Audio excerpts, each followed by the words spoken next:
14টার মধ্যে 13টা কোশ্চেন আমার এই ম্যাথ বুলেটিন বই থেকে হুবহু কমন ছিল, যেটাতে মাত্র পেজ হচ্ছে আমার 77 পেজ ছিল। 77 পেজ থেকে ঢাকা বিশ্ববিদ্যালয়ের প্রশ্নে 14টা থেকে 13টা প্রশ্ন কমন পাওয়া, এটা একেবারেই রেয়ার কেস। আমি এটা প্রমাণ তোমাদেরকে দেখাবো কেন তুমি এই বইটা কিনবা, কেন বইটি বাজারে সবার থেকে সেরা।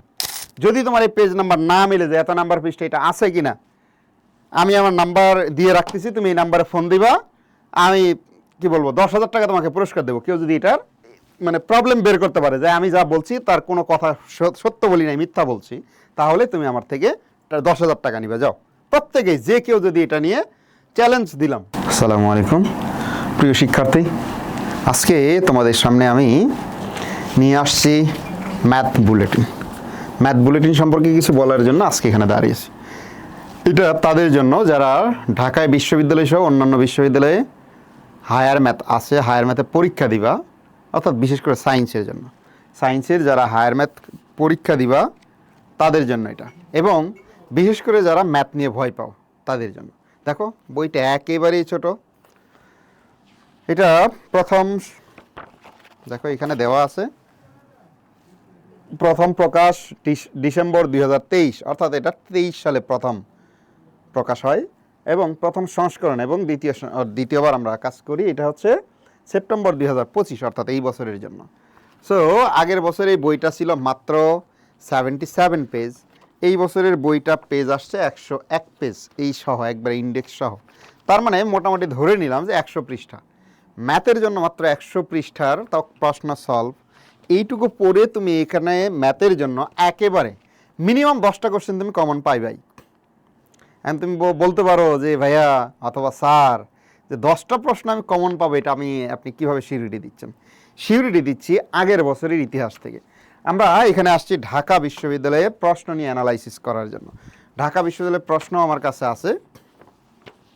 তো ঢাকা বিশ্ববিদ্যালয়ের প্রশ্ন থেকে আগের বছরের ম্যাথ বুলেটিনে আমাদের এখানে প্রশ্ন ছিল 15টা। তার মধ্যে 1 নম্বর যে কোশ্চেন ছিল, যারা প্রশ্ন অলরেডি দেখছো গত বছরে ঢাকা বিশ্ববিদ্যালয়ের প্রশ্ন, 1 নম্বরের প্রশ্নটা ছিল কিন্তু হচ্ছে আমার, একটু তোমাদের দেখায় 1 নম্বরের প্রশ্নটা আমাদের কি ছিল। এই যে বলছে ফাংশনটির ডোমেইন কত, ফাংশনের ডোমেইন রেঞ্জ। এটা কিন্তু তোমাদের সিলেবাসের, শর্ট সিলেবাসে নাই, তোমরাও করো না, এটা তোমাদের সিলেবাসের বাইরে, কিন্তু এটা তোমাদেরকে করতে হবে। শর্ট সিলেবাসে থাকলেও ফাংশনের ডোমেইন রেঞ্জ তোমার জন্য ইম্পর্টেন্ট, এটা করতে হবে। এবং যারা বিভিন্ন কোচিংয়ে পড়াশোনা করো বা কোচিংয়ে ক্লাস নেয় বা করায়, যেমন আমরা যারা অ্যাডমিশন পড়াই, তারা অবশ্যই ফাংশনের ডোমেইন রেঞ্জ করায়, এটা ইম্পর্টেন্ট। এটা আমাদের সিলেবাসে ছিল না, সুতরাং আমরা এটা নিয়ে আলোচনা করব না। পরবর্তীতে 14টা কোশ্চেন আছে, 14টার মধ্যে 13টা কোশ্চেন আমার এই ম্যাথ বুলেটিন বই থেকে হুবহু কমন ছিল, যেটাতে মাত্র পেজ হচ্ছে আমার 77 পেজ ছিল। 77 পেজ থেকে ঢাকা বিশ্ববিদ্যালয়ের প্রশ্নে 14টা থেকে 13টা প্রশ্ন কমন পাওয়া, এটা একেবারেই রেয়ার কেস, কিন্তু আপাতত আমি বলবো যে এখান থেকে ছিল। তো আমি এটার প্রমাণ তোমাদেরকে দেখাবো কেন তুমি এই বইটা কিনবা, কেন বইটি বাজারে সবার থেকে সেরা। 14টা প্রশ্নের মধ্যে 13টা হুবহু, অথবা সংখ্যা চেঞ্জ বলতে পারি, যে একটু হালকা সংখ্যা চেঞ্জ করে আসছে, আর একটা ফর্মুলা থেকে আসছে। তো আমরা দেখি কীরকম প্রশ্ন আসছে, এটা দেখবো আমরা। দেখো এটাতে 1 নম্বর প্রশ্ন ছিল, 2 নম্বর প্রশ্ন যে বলছে একটি ত্রিভুজের, এটা ছিল ঢাকা বিশ্ববিদ্যালয়ের প্রশ্ন, সমাধান সহ এখানে তোমাদের জন্য করে রাখছি, এটা ঢাকা বিশ্ববিদ্যালয়ের প্রশ্ন। এই প্রশ্নটা গত বছরের বই থেকে কোথা থেকে আসছে সেটা আমরা দেখবো। দেখো এটা কিন্তু ইম্পর্টেন্ট, ঢাকা বিশ্ববিদ্যালয়ের প্রত্যেকটা প্রশ্ন মানে একটা টাইপ, ওই টাইপ ইম্পর্টেন্ট। ত্রিভুজ রিলেটেড যে ম্যাথগুলো আছে এগুলো তোমাকে করতে হবে, এবং আমরা এটা পড়ানোর সময় বলি যে এটা তুমি মুখস্থ করো, 3, 5, 7 হলে বৃহত্তম কোণের মান 120 ডিগ্রি। যাই হোক, তুমি ম্যাথ না করেও অ্যান্সার চাইলে দাগাইতে পারতা। তো এটা কোথা থেকে আসছে আমরা এটা দেখি। এই যে দেখো 77 পৃষ্ঠার যে বইটা ছিল 77 পেজ, তার 29 পৃষ্ঠায়, যে এখানে পৃষ্ঠা নাম্বার সহ দেখাচ্ছে 29 পৃষ্ঠার এই ম্যাথটাই, যে দেখো এবিসি ত্রিভুজের এবিসি 3টা বাহু দেওয়া আছে, 3, 7, 5, এবিসি, বি মাঝখানে, তার মানে বি কোনটা নির্ণয় করে 120। এটা হুবহু প্রশ্ন। এখন তুমি বলবা যে এটা যে এই বই থেকে আসছে বুঝবো কেমন, এটা কিন্তু আমার ম্যাথ বুলেটিনের গত বছরের বই এখনও বাজারে পাওয়া যায়, বা যারা বই কিনছে 2023 সালে যারা পরীক্ষা দিচ্ছে, অর্থাৎ 24-25-এ যারা পরীক্ষা দিচ্ছে, 2 বছর 23 অথবা 24-এ যারা পরীক্ষা দিচ্ছে, তারা জানো যে এটা তাদের কাছে পুরনো বই আছে। তুমি পুরনো বই দেখে নিয়ে এই 29 পেজে এই ম্যাথটা ছিল কিনা এটা চেক করতে পারো। আর এই বছরের ওই ম্যাথটা কোথায় আছে, এই বছরে যেহেতু বই একটু আপডেট হয়েছে, সুতরাং 29 পেজে এই ম্যাথটা আর থাকবে না, স্বাভাবিক। এটা কিন্তু আমার নতুন বই, পুরনো বই আমার কাছে এই মুহূর্তে, পুরনো বই হুবহু এরকমই আমার কাছে এই মুহূর্তে নাই। তো নতুন বই আছে, নতুন বইয়ের আমরা 29 পৃষ্ঠায় দেখি। তুমি বলতে পারো ভাইয়া এটা তো আপনার এই বইয়েরই পেজ দিতে পারেন না। দেখো এই যে এখানে কিন্তু 29 পৃষ্ঠা দেখাচ্ছে, দেখো এখানে কিন্তু 29 পৃষ্ঠায় এই ম্যাথটা নাই। এই যে 29 পৃষ্ঠা দেখা যায় কিনা, এই যে এখানে পেজ নাম্বার লেখা আছে, মানে আপডেট বইয়ের 29 পৃষ্ঠা আর আগের বইয়ের 29 পৃষ্ঠা কিন্তু আলাদা। সুতরাং গত বছরের বইয়ে এই ম্যাথটা হুবহু ছিল, হুবহু। আবার এই বছরের 29 পৃষ্ঠায় তো এটা আমরা দেখলাম, এই বছরে এই ম্যাথটা কোথায় আছে সেটা আমরা একটু দেখি। বিভিন্ন বিশ্ববিদ্যালয়ের প্রশ্ন টেকনিক 6-এ থাকার কথা, আমরা দেখি ওই ম্যাথটা কোথায় আছে। এবছর ওই ম্যাথটা থাকবে স্বাভাবিক, যেহেতু ওটা ঢাকা বিশ্ববিদ্যালয়ের প্রশ্ন, এখানে তো রাখবই, এটাই খুব স্বাভাবিক কথা। এই যে দেখো এটা এবার আসছে 44 পৃষ্ঠা, যেহেতু আমরা একটু পেজ বাড়াইছি এবং আপডেট যেহেতু হয়েছে, অনেকগুলো নতুন কিছু টাইপ এখানে সংযোজন বিয়োজন করছি, সুতরাং এটা আপডেট হবে। এই যে এবার দেখো 44 পৃষ্ঠা, এই যে বইটা দেখতে পাচ্ছ এটা 44 পৃষ্ঠা আছে, এই যে পেজ নাম্বার 44। এই পাশে যদি দেখায় এটা হচ্ছে আমার এই যে পেজ নাম্বার 43, এটা হচ্ছে 44, এইখানে ম্যাথটা আছে। এই যে দেখো এটা, এই যে এই ম্যাথটাই হুবহু ওইখানে আবার আছে। সুতরাং এই বছরের বইয়েও এটা আছে, কিন্তু সেটা 44 নাম্বার পৃষ্ঠায়, আর আগের বছরের বইয়ে আছে এটা 43 পৃষ্ঠায়, 29 পৃষ্ঠায়। পরের প্রশ্নটা যদি আমরা একটু দেখি, এই যে এটা দেখো √14 এরকম একটা ম্যাথ আসছে, যে √14 এককে দুটি সমান বল 120 ডিগ্রি কোণে একটা বিন্দুতে কাজ করে, তাহলে এটার আরেকটা বল কত বা লব্ধির মান কত। আমরা এটা যে বইয়ে যখন ছিল, বইয়ে গত বছরের বইয়ের কত পৃষ্ঠায় এটা ছিল দেখি, দেখো 77 পৃষ্ঠায়, 77 পৃষ্ঠা। এই যে এই প্রশ্ন দাগানো আছে, কিন্তু এটা গত বছরের বইয়ে দাগানো, গত বছরের বইয়ে যখন ঢাকা বিশ্ববিদ্যালয়ের প্রশ্ন হয় তখনই আমরা নিয়ে এসে দাগাই। আর এই বছরে তো এই সেপ্টেম্বরের লাস্টের দিকে এই বই সংস্করণ আমরা করছি, সুতরাং এই বছরেও এটা আছে কিন্তু ভিন্ন পেজে আছে। দেখো বলছি √3 এককের দুইটি সমান বল 120 ডিগ্রি কোণে একটা বিন্দুতে কাজ করে, তার মানে আগের আমার ঢাকা বিশ্ববিদ্যালয় আসছে √14 আর 120 ডিগ্রি ঠিকই আছে, আর আমরা দিয়ে রাখছিলাম √3 এককের, এটাও কিন্তু ঢাকা বিশ্ববিদ্যালয়ের প্রশ্ন 11-12 সালে আসছিল, যেহেতু ইম্পর্টেন্ট তাই ওটা আমরা রাখছিলাম। যদি 11-12 কোনো কোশ্চেন এভাবে রাখি নাই, আমরা আপডেট কোশ্চেনগুলোই রাখছি এখানে, কিন্তু এটা আমি জানি যে এটা ইম্পর্টেন্ট ছিল, এটা ইম্পর্টেন্ট, সুতরাং এটা রাখছি। এবং টেকনিকটা দেখো, লক্ষ্য করো, এখানে কিন্তু টেকনিকও লিখে দেওয়া ছিল গত বছরের বইয়ে, এবছরও এই টেকনিক আছে। বলছি দুইটি বল ও তাদের লব্ধির মান সমান হলে, দুইটি বল ও লব্ধির মান অর্থাৎ 3টা বল সমান হলেই মধ্যবর্তী কোণ হবে 120 ডিগ্রি। সেই টেকনিক দিয়ে ম্যাথটা তুমি মানে এরকম অঙ্ক না করেও তুমি অ্যান্সার দাগাইতে পারতা ঢাকা বিশ্ববিদ্যালয়ে যে প্রশ্ন আসছে। পরেরটা দেখি, আমরা কিন্তু আগেই বলছি 14টা প্রশ্ন, একটা তো সিলেবাসের বাইরে থেকে আসছে ফাংশনের ডোমেইন এবং রেঞ্জ, আর একটা আসছে হচ্ছে 14টার মধ্যে 13টা আমার বই থেকে হুবহু, আর একটা হচ্ছে একটু ফর্মুলা থেকে। এরপরে দেখো পরের কোশ্চেন, এই বৃত্তকে এইটা একটা বৃত্তটি এক্স অক্ষকে স্পর্শ করে, সি এর মান কত, বলছে সি এর মান কত। আমরা সহজ কোশ্চেন একেবারে দেখো 2 লাইনে সলভও করে দিছি। তো এই প্রশ্নে আবার দেখো আমরা বইয়েও রাখছিলাম, আমাদের যে ম্যাথ বুলেটিন বই, এই যে ম্যাথ বুলেটিন বই, এটাও আমরা রাখছিলাম। লক্ষ্য করি কোথায় আছে, দেখো 16 নাম্বার পৃষ্ঠায় এই বইয়ে যে এই ম্যাথটা ছিল, দেখো সি এর মান কত, 16 নাম্বার পৃষ্ঠায়, 16 নাম্বার পৃষ্ঠায় এটা আমার দেওয়া ছিল, যে 16 নাম্বার পৃষ্ঠায়। সুতরাং তো আমি আবারও বলবো যে যারা ম্যাথ দেখে ভয় পাও, শুধু এইটা নিয়ে তুমি পড়তে পারো, এইটুকু করতে তোমার মানে 2 থেকে 3 দিন 4 দিন সময় লাগবে। যদি 4-5 দিন সময় দাও, এইটুকু তুমি আয়ত্ত করতে পারবা। এরপরে প্রত্যেক দিন তোমাকে 1 ঘন্টা করে প্র্যাকটিস করবা প্রত্যেক দিন, যতদিন সময় আছে। পরীক্ষার তার বেশি দিন নাই, 1.5 মাস আছে তোমার 1.5 মাসও নাই, অনেক কম আছে, ধরো 1.5 মাস। তো এই 1.5 মাস তুমি এটা শুধু প্র্যাকটিস করবো। যদি এই বইটাকেও নাও কালেক্ট করো এবং 1.5 মাসের সময় নিয়ে তুমি এটা করবা, যে 2 দিন এটার পিছনে সময় দিবা, যা আছে সব করবা, এবং যতখানি বুঝো, যতখানি মনে থাকে, এরপরে তুমি প্রত্যেক দিন 1 ঘন্টা করে প্র্যাকটিস করবা। ওকে, যদি নাও প্র্যাকটিস করতে পারো, প্রতিদিন অ্যাটলিস্ট 10 মিনিট তুমি করবাই, তাহলে তোমার ম্যাথে আর কোনো সমস্যা হবে না। ম্যাথে কখনোই তোমার সমস্যা হবে না। ম্যাথে তুমি 10টা কোশ্চেন ইজিলি দাগাইতে পারবা। ওকে, আর যারা ভালো করতে চাও, যারা ভালো, যে হ্যাঁ আমার শুধু পজিশন না, মানে শুধু সাবজেক্ট পাও না, আমাকে ভালো করতে হবে, পজিশন আনতে হবে, তাহলে তুমি তো এটা অবশ্যই দেখবে, এটা তোমার জন্য হেল্প করবে। কারণ আমরা এখানে কিন্তু টেকনিক অনুসারে পড়াই। দেখো এটা কিন্তু টেকনিক অনুসারে, আগের ম্যাথটাতেও দেখাইছি যে টেকনিক, ছোট্ট করে টেকনিক, আলাদা টাইপের টেকনিক ওখানে লিখে রাখছি, আলাদা টাইপ, বিভিন্ন টাইপের, এই যে টাইপ টেকনিক, এই টাইপ এখানে লিখে রাখছি। এগুলো বিভিন্ন ধরনের, যেমন এখানে বিভিন্ন টাইপের বিভিন্ন যেগুলো ইম্পর্টেন্ট সেগুলো এখানে রেখে দিচ্ছি। যারা ভালো করতে চাও তাদের জন্য তো এটা অবশ্যই ইম্পর্টেন্ট, আর যারা ম্যাথ দেখে ভয় পাও তাদের জন্য আরও বেশি ইম্পর্টেন্ট। বিশেষ করে যারা মেডিকেল পরীক্ষা দিবা তারা তো ম্যাথ করবে না, স্বাভাবিক। মেডিকেল পরীক্ষা দেওয়ার পরও কয়েকদিন সময় পাবে, তখনও তুমি এটা চাইলে কালেক্ট করতে পারো, এবং তোমার পরিচিত যারা আছে তাদেরকেও বলতে পারো যে এটা অনেক বেশি ইম্পর্টেন্ট। এরপরে দেখো আরেকটা, আমরা পরেরটাতে যাই। ঢাকা বিশ্ববিদ্যালয়ের 4 নম্বর কোশ্চেন তো দেখলাম। এবার এটা বলছে ক্ষেত্রফল নির্ণয় করে। দেখো এই ক্ষেত্রফলের জন্য এরকম একটা ম্যাথ, যে একটা কি দেওয়া আছে, শুধু একটা ফাংশন দেওয়া আছে আর এক্স অক্ষ। তাহলে একটা ফাংশন আর এক্স অক্ষ মানে কি, ওয়াই ইকুয়াল টু 0, ওয়াই 0 আসলে আমরা মান বের করতে পারবো। অর্থাৎ লিমিট এবং একটা ফাংশন দিয়ে যদি এরিয়া আসে তাহলে এই টাইপের ম্যাথ আমরা এই যে এখানে করে রাখছি। ওয়াই ইকুয়াল টু 3x, ওখানে একটা ছিল, আর এখানে এক্স এর ভ্যালু দেওয়া আছে, একই টাইপের ম্যাথ। ওকে, শুধু সংখ্যা চেঞ্জ। পরেরটাতে যাই। এই যে ফাংশনের ইন্টিগ্রালে ফাংশনের যদি ইন্টিগ্রাল ভ্যালু হয়, এইটা কিন্তু ঢাকা বিশ্ববিদ্যালয় প্রশ্ন 24-25 আসছে, দেখতেছো তোমরা, দেখতে পাচ্ছ কিনা? তো এইটা দেখো এই টাইপের কোশ্চেন আমরা কোথায় রাখছি গত বছরের। তুমি আবারও বলতে পারো ভাইয়া এটা তো আপনি মানে যে আমাদেরকে দেখানোর জন্য বলতেছেন এই বছরের বই না এটা গত বছরের বই। যাদের কাছে, অনেকের কাছেই তো এটা গত বছরের বই এটা আছে, যারা গত বছর পরীক্ষা দিছে এই বইটা অনেক বেশি চলে, এটা গত বছর অনেকের কাছে বই আছে। তুমি সেই বই নিয়ে যে এই পেজ নাম্বারে মিলাবা, পেজ নাম্বার 49।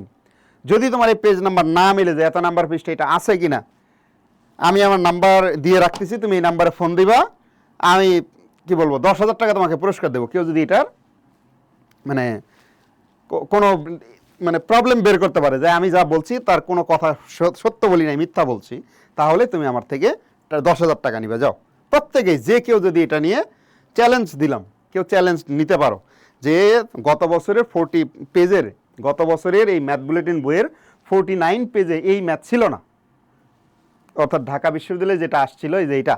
আর আমরা এই যে দেখো একটা ফাংশনের ইন্টিগ্রাল ভ্যালু দেওয়া আছে আর এটা, আর আমরা যে ম্যাথ করে রাখছি সেখানে দেখো সেম টাইপের এইটা আছে, এবং আমরা ওই টাইপ কিন্তু এখানে লিখে রাখছি, যে টাইপ, যে একটা ইন্টিগ্রাল ফাংশনের ভ্যালু যদি বিটা হয়, আরেকটা ফাংশনের ইন্টিগ্রাল ভ্যালু তাহলে কত হবে, বিটা বাই এম, এম মানে হচ্ছে এক্স এর সহগ। এটা কিন্তু সেই টাইপ ওখানে লিখছি, টেকনিক 4 ওটা দিয়ে কিন্তু লিখে রাখছি। দেখো এই যে এই টাইপের ম্যাথ হুবহু। এটার এই টাইপের আরও অনেকগুলো ম্যাথ আছে, তুমি চাইলে দেখতে পারো। যেমন এই যে এটা দেখো একই জিনিস, এই যে এগুলো কিন্তু অনেকগুলো ম্যাথ এখানে দিয়ে রাখছি, 4টা ম্যাথ।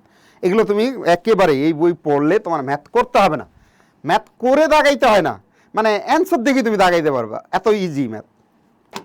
আর যারা বেশি করতে চাও, যারা ভালো করতে চাও, যে না আমি আসলে পজিশন চাই, আমি ভালো করতে চাই, তাদের জন্য তো পড়ার বিকল্প নাই।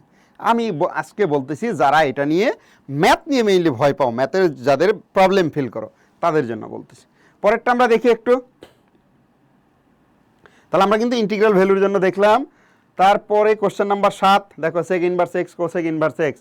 এইটার জন্য দেখো সেক ইনভার্স এক্স মানে কি, সেক ইনভার্স এক্স মানে হচ্ছে কজ ইনভার্স 1/x, আর কোসেক ইনভার্স মানে হচ্ছে সাইন ইনভার্স 1/y, সেটাও করতে পারি। তো ওই যে 1x আর y, কারণ সেক আর কোসেকের তো ফর্মুলা আমরা জানি না, তাহলে এগুলো ভাঙিয়ে নিতে হবে। সেক ইনভার্স কোসেক ইনভার্স এগুলো তখন কজ ইনভার্স এবং সাইন ইনভার্স হয়ে যাবে, এবং যেই যে এক্স আছে সেটা 1/x হবে, y আছে 1/y হবে। তো এটার ম্যাথ আমরা কোথায় রাখছিলাম, এই যে দেখো, এই যে sine inverse x plus sine inverse y equal to π/2 হলে নিচের কোনটি সঠিক, x square plus y square equal to 1, ঠিক দেওয়াই আছে। তার মানে ওই যে ঢাকা বিশ্ববিদ্যালয়ের প্রশ্ন তাহলে কি হয়েছে, শুধু আমার কি চেঞ্জ হয়ে আসছে, এক্স আর ওয়াইটা 1/x 1/y হবে। তার মানে এটার জন্য অ্যান্সার হচ্ছে বি নাম্বারটা, এটা অ্যান্সার হবে। ওকে, তার মানে আমার অ্যান্সার হচ্ছে বি হবে, শুধু এক্সকে 1/x লিখছে আর কিছুই না, সব ঠিক আছে। তাহলে আমরা এখানে দেখলাম যে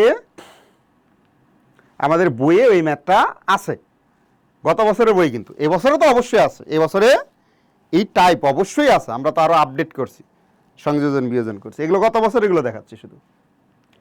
এরপরে এবার এটা x square plus 3x minus 4 এ বলছে দুইটি মূল এ বি হলে 1/ab plus 1/a plus 1/b plus ab এর মান নির্ণয় করে। এগুলো তো সহজ, এগুলো তুমি না পড়লেও পারবা। তারপরে দেখো গত বছরে বইয়ে যে দুইটি মূল আলফা বিটা হলে 1/α প্লাস 1/বিটার মান নির্ণয় করে। আলফা বিটা তো এমনি সবাই পারে, ওটা আগের ম্যাথে আছে, এটা শুধু ওই যে 1/1 ওটার জন্য দেখাইছি, দেখো হুবহু সেম টাইপের। ওকে, ঢাকা বিশ্ববিদ্যালয়ের প্রশ্ন তো আর তোমার প্রশ্নের সাথে হুবহু মিলবে না, স্বাভাবিক। 2 জায়গা 3 হতেই পারে, 3 জায়গা 4 হতেই পারে, কিন্তু এই যে এরকম পাওয়া, এটা তো ঢাকা বিশ্ববিদ্যালয়ের জন্য মানে তুমি গর্ব করে বলতে পারো যে হ্যাঁ আমি কোশ্চেন কমন পাইছি। মানে কি বলবো, মানে ওইরকম বলার ভাষা নাই। যেমন বললাম যে ঢাকা বিশ্ববিদ্যালয়ে 15টা প্রশ্নের মধ্যে একটা তো সিলেবাসের বাইরে, 14টার মধ্যে 13টা এই বই থেকে আসছে, বা 2-1টা সংখ্যা চেঞ্জ, যেমন √3 জায়গায় √14 আসছে। এটাই তো অনেক, তুমি এর মানে এরকম পাইবা কই, এটাই অনেক। পরেরটাতে যাই। এবার 9 নাম্বার কোশ্চেন, 2টা সরলরেখা দেওয়া আছে সমীকরণ দেয়, একই সরলরেখা প্রকাশ করলে এ বি এর মান কত।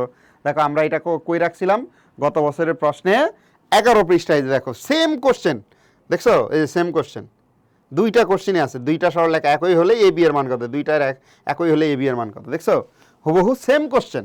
আগের কোশ্চেনটা আবার দেখো, 3x + 7y = 21, 2ax - 3by + 6 = 0, সমীকরণ দ্বয় একই রেখা প্রকাশ করলে এ বি এর মান কত। সেম টাইপের আমরা আবার এই যে এখানে রাখছি 2টা কোশ্চেন সেম। ওকে, দেখো সেম কোশ্চেন, হুবহু সেম, কোনো চেঞ্জ নাই। পরেরটাতে যাই, 10 নাম্বার।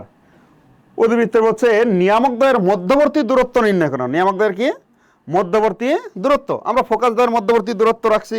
নিয়ামক দ্বয়ের মধ্যবর্তী দূরত্ব 2a/e, যে ফর্মুলা লেখায় আছে। তাহলে আমরা এটা কই রাখছি, এই যে ফর্মুলা এখানে আছে, নিয়ামক দ্বয়ের মধ্যবর্তী দূরত্বের এই ফর্মুলা, এই যে ফোকাস দ্বয়ের মধ্যবর্তী দূরত্ব এখানে আমরা বলে দিই যে নিয়ামক দ্বয়ের মধ্যবর্তী দূরত্ব হইলে 2a/e, একই জিনিস কাছাকাছি। এবং ম্যাথও আছে রিলেটেড গত বছরের, আর এই বছর আপডেট তো আরও আপডেট করছি।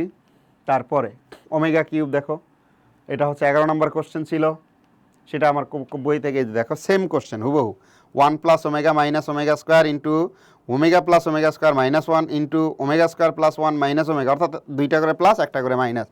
তো এই ম্যাথটা আমরা, এটা তো ঢাকা বিশ্ববিদ্যালয়ে ছিল যে 2টা করে প্লাস, 2টা প্লাস, 2টা একত্রে প্লাস করে আরেকটা মাইনাস, অর্থাৎ এককের 3টা যে ঘনমূল সেই 3টা, দেখো হুবহু কোশ্চেন। এটা তো ঢাকা বিশ্ববিদ্যালয়ের প্রশ্ন ছিল 11 নম্বরে, আর আমরা আমাদের বইয়ে রাখছিলাম 55 পেজের 3 নাম্বার কোশ্চেন, হুবহু কোশ্চেন, কোনো চেঞ্জ নাই। দেখো তো এখানে -8 ভ্যালু, এখানেও কিন্তু -8 ভ্যালু সেম। দেখো আগেরটা এই ভ্যালু কত, -8, এটাও কিন্তু আমার -8 করেই রাখছি, হুবহু সেম কোশ্চেন। সেই যে হুবহু কোশ্চেন কমন পাওয়া, এটা তুমি কি বলবো, এটাকে তুমি কিভাবে নিবা? সো আমি আবারও বলবো, যারা ম্যাথে দুর্বল তারা এই বইটা কালেক্ট করতে পারো এবং ম্যাথ দাগাইতে পারো। বিশেষ করে যারা ম্যাথ নিয়ে ভয় পাও তাদের জন্য ম্যাথ বুলেটিন বইটা, এই ম্যাথ বুলেটিন বইটা তোমার জন্য অনেক বেশি ইম্পর্টেন্ট, তুমি চাইলে কালেক্ট করতে পারো। আরেকটা দেখি 12 নাম্বার, দেখো এই যে ABC সিরিয়ালে আছে, দেখো BCCAAB, 1/A 1/B 1/C ABC সিরিয়ালে থাকলে এর ভ্যালু হয় 0। আমরা এটাও এখানে বলছি, এই যে বিনির্ণায়কের কমপক্ষে 2টি সারি বা কলামের ভুক্তি অভিন্ন একই হলে বা সমানুপাতিক হলে, অর্থাৎ সিরিয়ালে থাকলে তাদের মান হয় 0। টেকনিকে বলে রাখছি এখানে। ওকে, যে সিরিয়ালে, যে সিরিয়াল দিয়ে রাখছি 1 2 3 4 5, এটাও সিরিয়াল হতে পারে, ABC সিরিয়াল হতে পারে, XYZ সিরিয়াল হতে পারে। এবং ওই টাইপের ম্যাথ, দেখো ওই টাইপের ম্যাথ আবার এই যে এখানে আছে, দেখছো নির্ণায়ক, যে ABC সিরিয়ালে আছে, সিরিয়ালে থাকলে মান হয় 0, লিখছি সিরিয়ালে সাজানো আছে তাই মান হবে 0। ওকে, কারণ সিরিয়াল তো বিভিন্ন উপায় হতে পারে। আমি তোমাকে কেমনে সিরিয়াল করে দেবো, মনে করো তোমার কাছে 3টা কলম আছে বা 3টা মার্কার আছে, তুমি এখন এই 3টা মার্কার নিয়ে তুমি কেমনে সাজাইবা? এখন 3টা মার্কার, আমি 3টা আরেকটা কই পাবো, আমার কাছে তো 2টা, মনে করে যে এই 3টা, তোমাকে বললাম তোমার কাছে 3টা আছে, তুমি কেমনে নিবা? কেউ এসে কী করবো, এটা মাথার উপর রাখবে, বাকি 2টা হাতে রাখবে, রাখতেই পারে। কেউ এসে কী করবো না, কলম 2টা একটা নিচে ফেলে দিবা, 2টা হাতে রাখবে, রাখতেই পারে। 3টা জিনিস সে যে কোনো নিয়মে রাখতে পারে, কিন্তু মনে রাখতে হবে সিরিয়াল মানে তো সিরিয়াল, যে কোনো সিরিয়ালে হতেই পারে। এই জন্য ঢাকা বিশ্ববিদ্যালয়ের সাথে যে আমার হুবহু সিরিয়াল মিলবে বিষয় তেমন না, যে লিখে রাখছে ম্যাথের সিরিয়াল যদি এভাবে মিলে তাহলে তার মান হবে 0। সুতরাং ঢাকা বিশ্ববিদ্যালয়ের প্রশ্ন আবার দেখি, এটার মানও কিন্তু 0। পরেরটাতে যাই, 13 নম্বর কোশ্চেন, ডেরিভেটিভ, √এর ডেরিভেটিভ। এই যে অন্তরীকরণের যে অন্তরীকরণ আসবে, অন্তরীকরণ যেটা করতে দেবে সেটা তুমি কখনোই কমন দিতে পারবে না। সো এটার জন্য যেটা হচ্ছে অ্যাজ ইউজুয়াল কন্ডিশন, যে শুধু মূল ফর্মুলা দিয়ে তোমাকে যাইতে হবে, প্রতিস্থাপন পদ্ধতি, যে ddx অফ x⁴n, মানে ওই যে পাওয়ার, √ওভার মানে কিন্তু পাওয়ার, √ওভার মানে কি পাওয়ার। এই যে এই ম্যাথটা শুধু ফর্মুলা থেকে আসছে, আর বাকিগুলো হুবহু একবারে সেম। তারপরে যাই 14 নাম্বার, কি বলছে, একটি ভবনের ছাদ হতে মুক্তভাবে পড়ন্ত একটি বস্তু মাটিতে পড়তে 5 সেকেন্ড সময় নেয়, ভবনের উচ্চতা কত? তাহলে এই ম্যাথটা আমরা কোথা থেকে দিছি, এই যে দেখো উল্লম্ব দূরত্ব H equal to half G T square, math এখানে করে দেওয়া আছে। উল্লম্ব দূরত্ব H equal to half G T square, ওই যে ম্যাথ এখানে করে দেওয়া আছে। সো তারপরে 15 নাম্বার লন, এটা ঢাকা বিশ্ববিদ্যালয়ের প্রশ্ন। আমার বই এটা কোথায় ছিল, এই যে দেখো সেম কোশ্চেন 34 পৃষ্ঠায়, এটা ছিল হচ্ছে 13 নাম্বার কোশ্চেন, হুবহু সেম কোশ্চেন না? এখন তুমি বলতে পারো ভাইয়া তাহলে নতুন বইয়ে কি 34 পৃষ্ঠা এটা নাই? না, আমরা যেহেতু পেজে আপডেট করছি, আগের বইয়ে এটা ছিল, আগের বইয়ের 34 পৃষ্ঠা, এখন 34 পৃষ্ঠা এটা নাই। এটা তাহলে কত পৃষ্ঠায় আছে দেখাবো আমরা। তার আগে দেখি 34 পৃষ্ঠায় আমাদের কি আছে। আমাদের 34 পৃষ্ঠায় আছে হচ্ছে বৃত্তের বিবিধ। এই যে দেখো 34 পৃষ্ঠায়, যে দেখা যায় কিনা, পেজ নাম্বার 34, এই যে পেজ নাম্বার 33, দেখা যায় তো? সুতরাং এটা নতুন বই, এবছরের নতুন বই, এটা নতুন বই আর 34 পৃষ্ঠায় পাইবে না, অন্য জায়গায় আছে। ওকে, তাহলে আমরা দেখলাম যে আমাদের কোশ্চেন ঢাকা বিশ্ববিদ্যালয়ের প্রশ্ন হুবহু কমন থাকে। হ্যাঁ, রিটেনের জন্য আমরা আবার অন্য একদিন বলবো। এটা ছিল আজকের জন্য ঢাকা বিশ্ববিদ্যালয়ে এমসিকিউ। আবারও বলতেছি, যারা ম্যাথ দেখে ভয় পাও তাদের জন্য আজকের এই ক্লাসটা হতে পারে অনেক বেশি ইম্পর্টেন্ট। এটা মোটিভেশনাল টাইপের হইতে পারে। দ্যাট মিনস এটা ম্যাথ বুলেটিন বইয়ের জন্য অনেক বেশি ইম্পর্টেন্ট। যে ম্যাথ বুলেটিন বই যদি তুমি কালেক্ট করো, তুমি ম্যাথ কম করে পড়লেও হবে, কিন্তু এগুলো বুঝতে হবে, পড়তে হবে, এইটুকু তোমার মাথায় নিতে হবে। তাহলে তুমি ঢাকা বিশ্ববিদ্যালয়ে ভালো কোনো একটা ডিপার্টমেন্টে চান্স পাইবা। 10টা হওয়া মানে তো বুঝো, ঢাকা বিশ্ববিদ্যালয়ে 15টা কোশ্চেনের মধ্যে 10টা তুমি যদি করতে পারো, একটা না, মানে কিছু না পড়ে এইটুকু শুধু করে, তো এনাফ, দিস এনাফ, তুমি ভালো সাবজেক্ট পাইবা। সো আবারও বলবো, যারা ম্যাথে উইক আছো, ম্যাথে দুর্বল আছো, তারা এই বইটা, ম্যাথ বুলেটিন বইটি কালেক্ট করতে পারো। সবাইকে অসংখ্য ধন্যবাদ এবং সবার উত্তরোত্তর মঙ্গল কামনা করে আজকে শেষ করছি। আসসালামু আলাইকুম।